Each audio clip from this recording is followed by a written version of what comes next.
L'Union a son Frank Underwood, cet homme assoiffé de pouvoir, prêt à tuer père et mère, au sens figuré comme au sens propre, pour parvenir au sommet. Cet homme s'appelle Martin Selmayr. Âgé de 47 ans, cet Allemand proche de la CDU dirige le cabinet de Jean-Claude Juncker depuis novembre 2014. Cette semaine, il vient d'être nommé secrétaire général de la Commission, la tour de contrôle de l'institution par laquelle transitent toutes les décisions, tout en s'assurant de garder la main sur le cabinet Juncker. Son but, choisir le futur président de la Commission et en faire sa marionnette, rien de moins.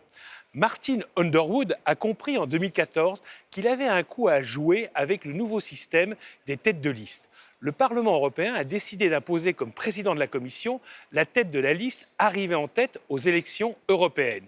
Il parie alors sur le cheval sur le retour, Juncker, auquel personne ne croit. C'est bien vu, puisque l'ancien Premier ministre luxembourgeois obtient, grâce à la CDU de la chancelière Angela Merkel, dont il est très proche, l'investiture. Et il dirige de main de maître sa campagne victorieuse. Sa récompense, chef de cabinet du nouveau président. Là, il donne toute sa mesure, profitant du peu d'appétence de Juncker pour son nouveau job. Selmayr exerce un contrôle total sur la Commission et nomme ses affidés à tous les postes clés. Et cette semaine, il s'est lui-même propulsé au poste de secrétaire général.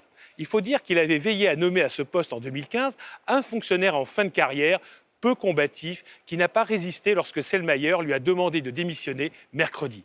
Le nouveau chef de cabinet de Juncker, étant son ancienne adjointe, c'est en réalité lui qui va continuer à le diriger. Une concentration de pouvoir sans précédent dans l'histoire de l'institution. Il a 20 mois devant lui pour créer une commission à sa main, voire à sa botte. Il a déjà commencé en virant plusieurs hauts fonctionnaires qu'il n'aimait pas et en promouvant ses fidèles. Doté d'un pouvoir presque sans limite, il dispose d'une voix forte pour imposer au PPE son candidat, le Français Michel Barnier. S'il parvient à ses fins, il faudra beaucoup de courage aux Savoyards pour lui résister. L'Union est-elle entrée dans l'ère Selmayr sans le savoir? Un beau scénario pour une série télé comme on les aime.